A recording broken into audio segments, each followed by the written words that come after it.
Alhamdulillahi Rabbil Alamin. Wassalatu wassalamu ala ashrafil anbiya'i wal mursalin wa ala alihi wa sahbihi wa man tabi'ahum bi ihsanin ila yaumiddin. Amma ba'du. Yang saya hormati kasih penyelenggaraan haji dan umroh beserta seluruh tim, yang saya hormati teman-teman kepala KUA dari 5 kantor urusan agama se-Kota Bima, yang saya muliakan, saya hormati Adinda Haji Muhammad Admin SQ MPDI selaku narasumber kita pada pagi hari ini, dan yang saya hormati tim Kopter baik TPHI, TPII yang bisa hadir bersama kita pada pagi hari ini, termasuk di dalamnya adalah Haji Ganteng, Haji Muhtar Esos. Mudah-mudahan saya bisa mendapatkan pantulan atau kebagian dari kegantengan dari Pak Haji Ganteng ini,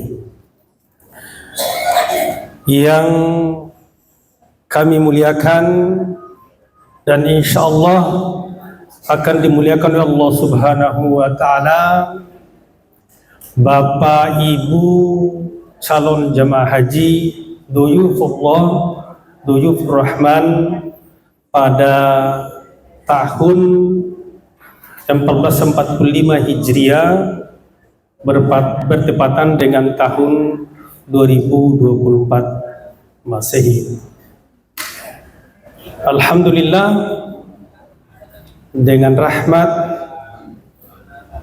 hidayah, ridho, nikmat kesehatan, nikmat kesempatan dari Allah Subhanahu wa Ta'ala, maka pada pagi hari ini dan untuk kesekian kalinya, Kantor Kementerian Agama Kota Bima bisa menyelenggarakan BIMSIK, bimbingan manasik haji untuk calon jemaah haji yang telah melakukan pelunasan sebanyak 275 orang, dan mudah-mudahan nanti menyusul sampai dengan angka 325 seperti yang disampaikan oleh Ketua Panitia yang sekaligus sebagai kasih PHU tadi.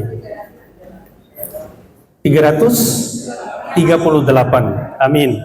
Mudah-mudahan itulah jumlah jemaah haji kita yang akan diberangkatkan pada tahun ini.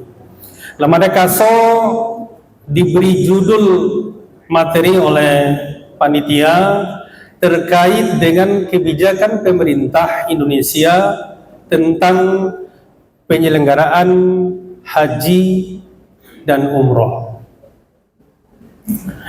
Yang pertama terkait dengan regulasi yang menjadi dasar pelaksanaan penyelenggaraan ibadah haji bagi seluruh masyarakat Indonesia, yaitu Undang-Undang Nomor 8 Tahun 2019. Undang-undang ini, Bapak Ibu yang kami muliakan, betul-betul telah memberikan kesempatan yang luar biasa, memberikan pelayanan yang luar biasa terhadap calon jemaah haji jika dibandingkan dengan aturan undang-undang haji tahun sebelumnya. Kalau tahun sebelumnya, misalnya contoh, seseorang meninggal dunia, maka nomor porsinya tidak bisa digantikan oleh keluarganya, apakah itu suami atau istri, ayah, ibu, anak kandung, atau saudara kandung. Tetapi Undang-Undang Nomor 8 Tahun 2019 ini mengakomodir itu semua. Jadi ketika ada calon jemaah haji kita meninggal dunia atau sakit permanen, maka undang-undang ini memberikan kesempatan kepada keluarganya untuk menerima pelimpahan nomor porsi. Itu yang pertama.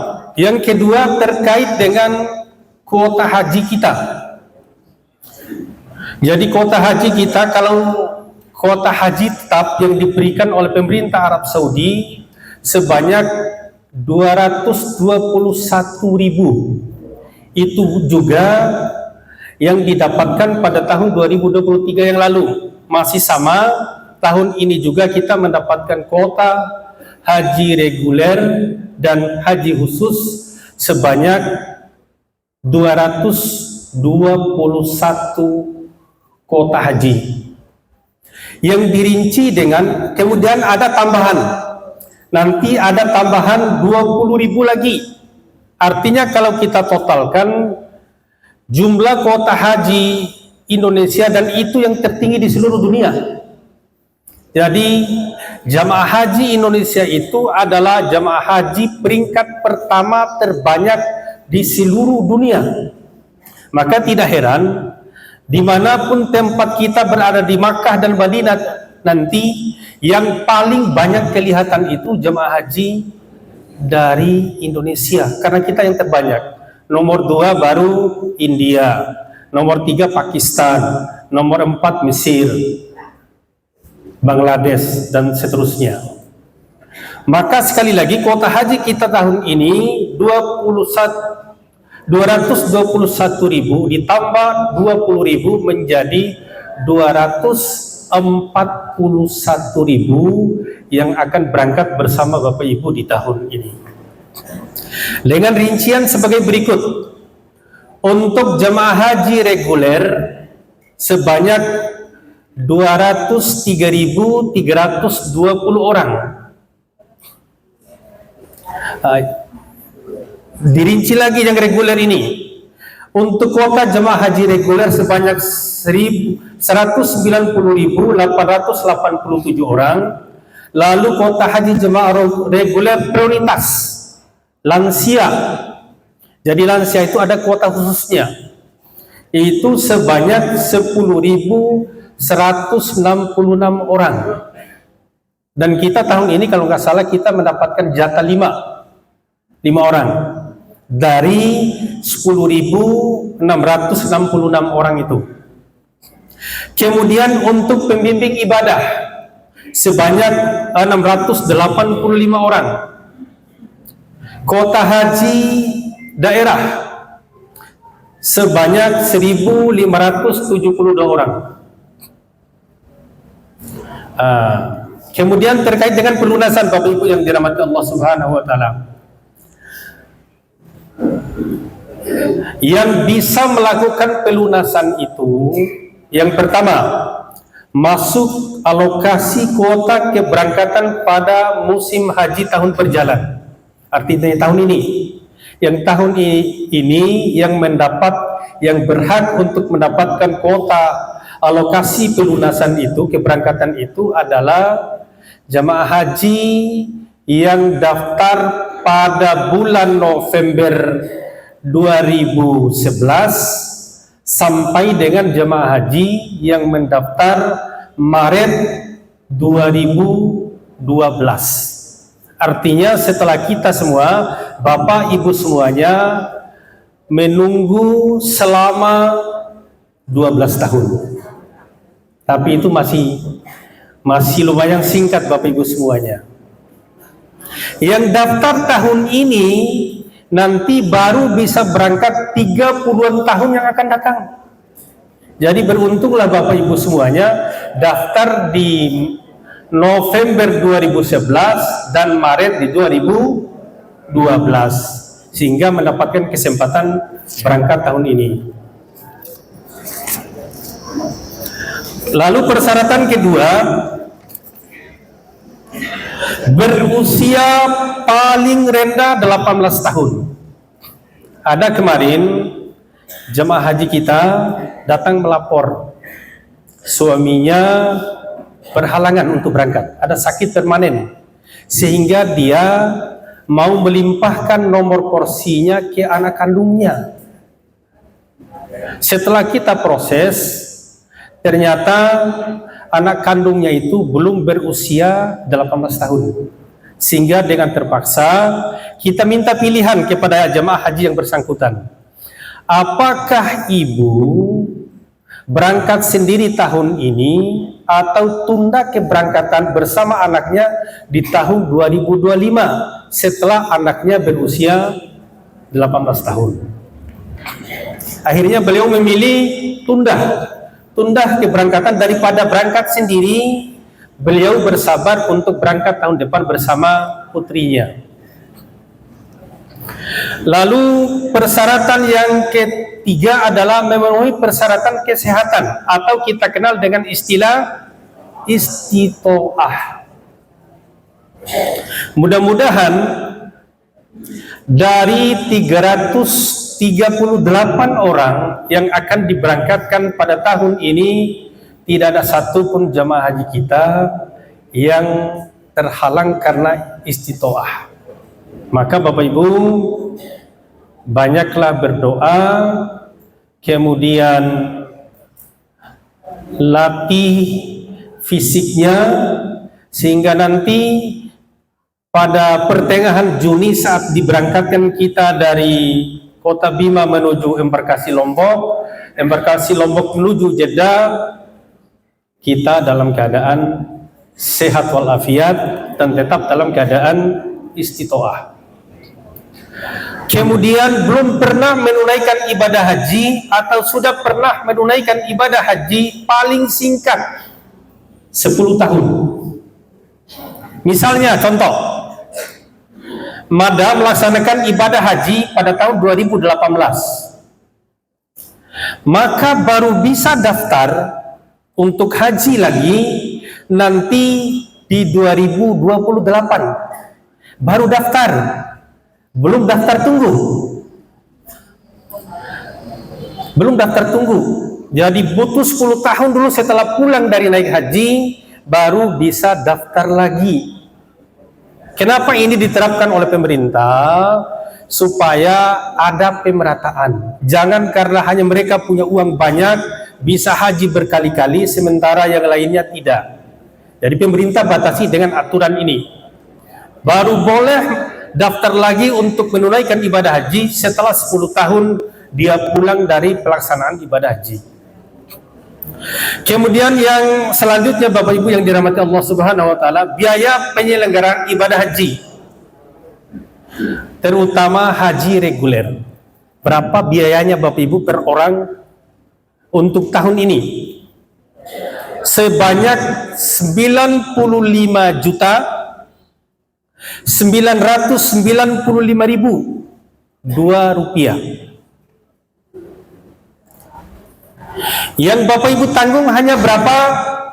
25.000 ditambah berapa? 32 juta. Ya. Oh, 31 sekian saja. Ya. Di mana sisanya Bapak Ibu? Ini biar ada pengetahuan, ada pemahaman dari kita.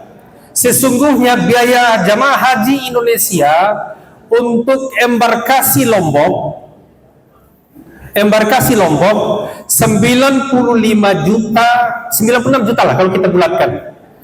Kita butuh 96 juta. Tetapi pemerintah Indonesia hanya membebankan kepada Bapak Ibu semuanya sebanyak 58 juta. Dari 58 juta ini lagi bukan sepenuhnya dari Bapak Ibu semuanya.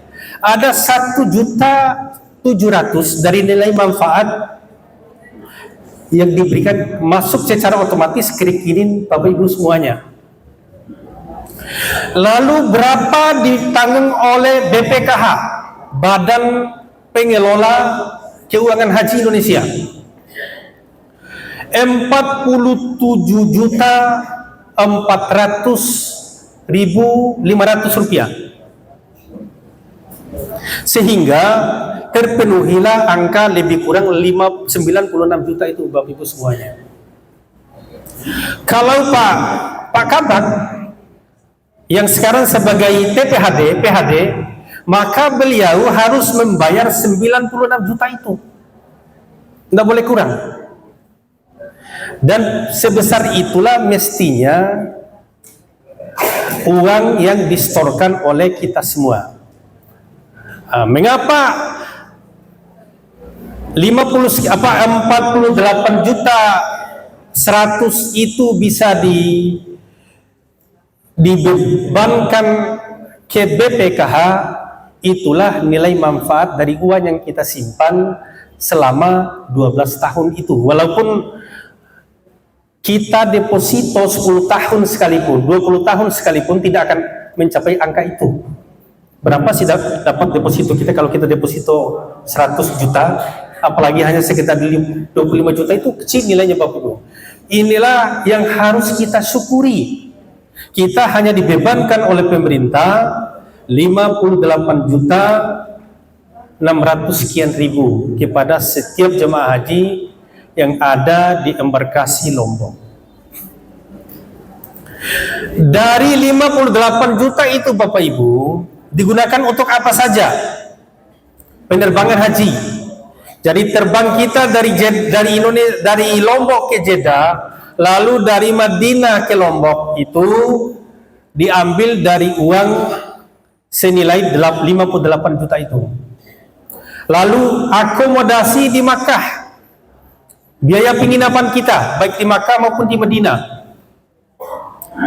Lalu biaya hidup, living cost. Dari uang yang Bapak Ibu store kemarin di pelunasan itu nanti akan kembali kepada Bapak Ibu semuanya untuk biaya dam dan biaya lainnya nanti akan diserahkan di asrama haji. Begitu kita sampai di asrama haji, check in di embarkasi Lombok, setelah selesai pemeriksaan kesehatan, Bapak Ibu nanti akan dibagikan paspor dan uang saku yang Bapak Ibu pergunakan selama di Makkah dan di Madinah. Artinya ada yang kembali ke kita semua dari uang yang kita biaya pelunasan itu. Ya, saya persingkat Bapak Ibu. Kayaknya hanya dikasih 10 menit sama ketua panitia ini.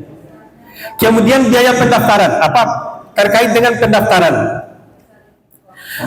Pendaftaran yang dilakukan di kantor Kementerian Agama itu setiap hari sepanjang tahun. Sepanjang tahun. Lalu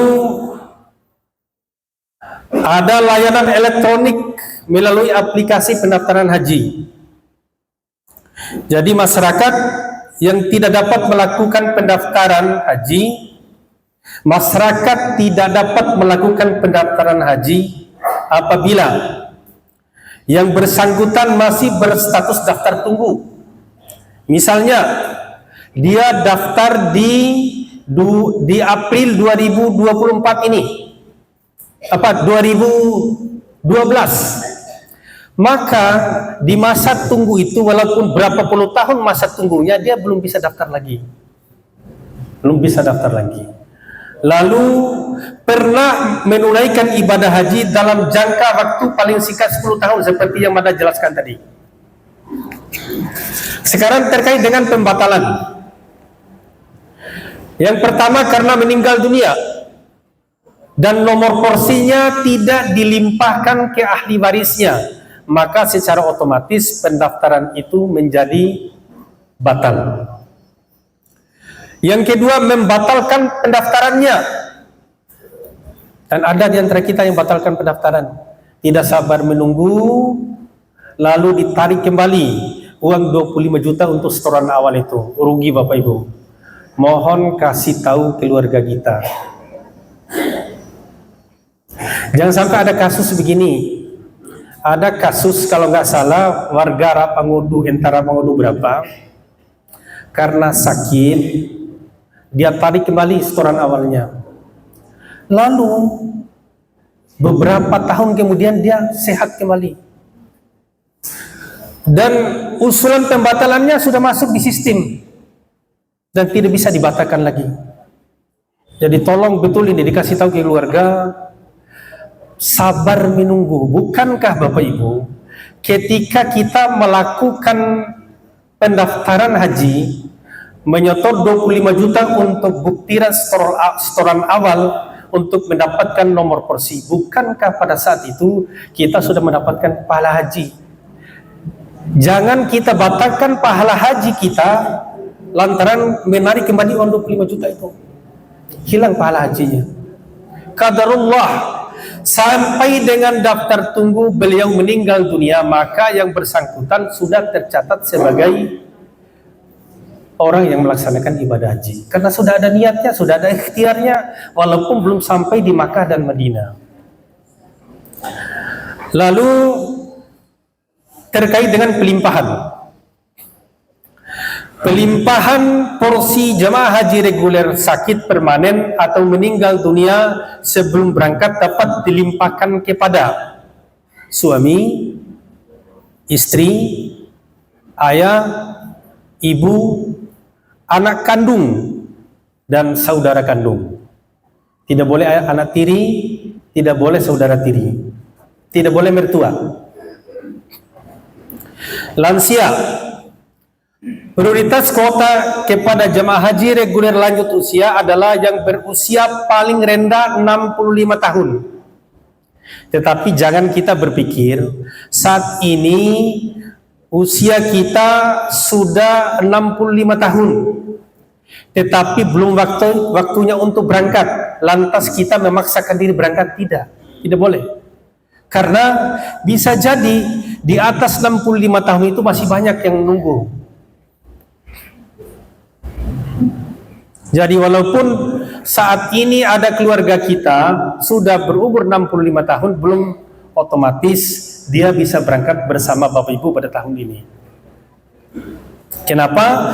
Karena urutan usia tertua dan atau masa tunggu masing-masing provinsi. Kemudian telah mendaftar paling singkat 5 tahun. Sudah umur 65 tahun ke atas baru bisa berangkat apabila telah mendaftar 5 tahun.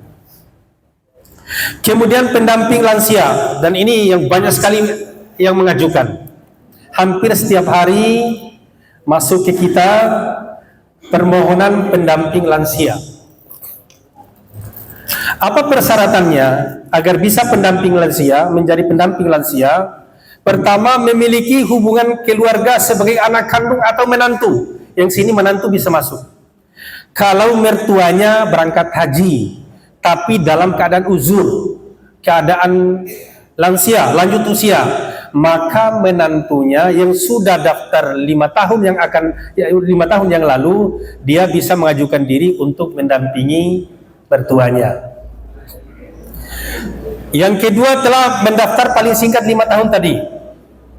Kemudian terdaftar dalam satu provinsi yang sama.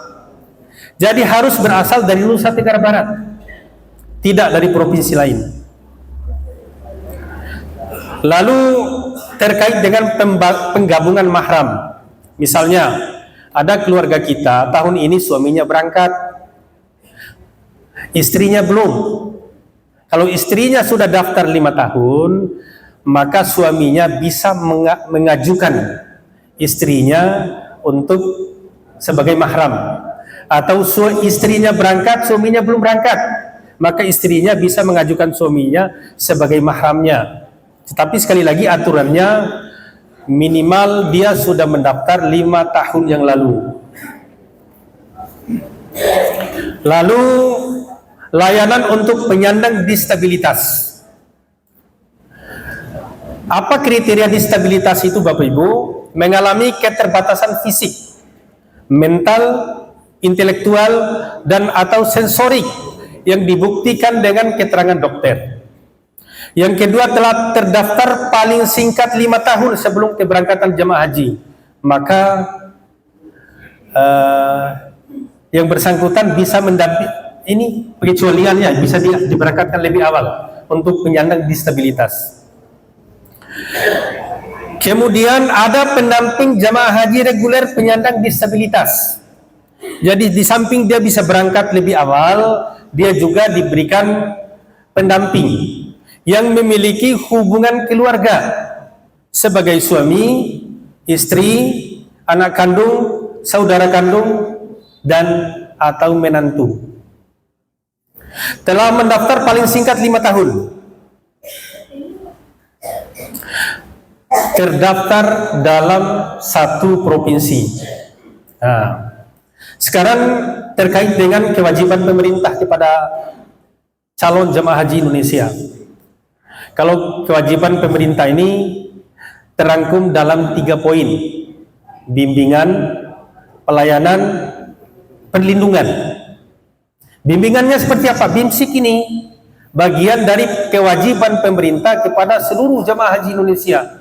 Pelayanannya, diatur transportasinya, disiapkan fasilitas akomodasinya, disiapkan konsumsinya. Lalu apa perlindungannya? Dijamin keselamatannya, mulai dari daerah asalnya, di tengah perjalanan, selama di Makkah sampai kembali ke kampung halaman. Itu di dalam perlindungan yang merupakan kewajiban dari pemerintah Republik Indonesia. Termasuk di dalamnya, kalau qadarullah ada jemaah haji kita yang meninggal dunia, maka ada perlindungan asuransi. Tapi jangan mengharapkan itu Bapak Ibu semuanya. Jangan mengharapkan 31 juta ya, berapa? 31.681. Jangan karena mengharapkan 31.600.000 sekian Ustaz Islamuddin. Ya. Saya kira itu. Terima kasih Pak Ketua Panitia yang bisa saya sampaikan. Sekian dan terima kasih. Wabillahi taufiq wal hidayah. Wassalamualaikum warahmatullahi wabarakatuh. Kembali ke Aji Ganteng.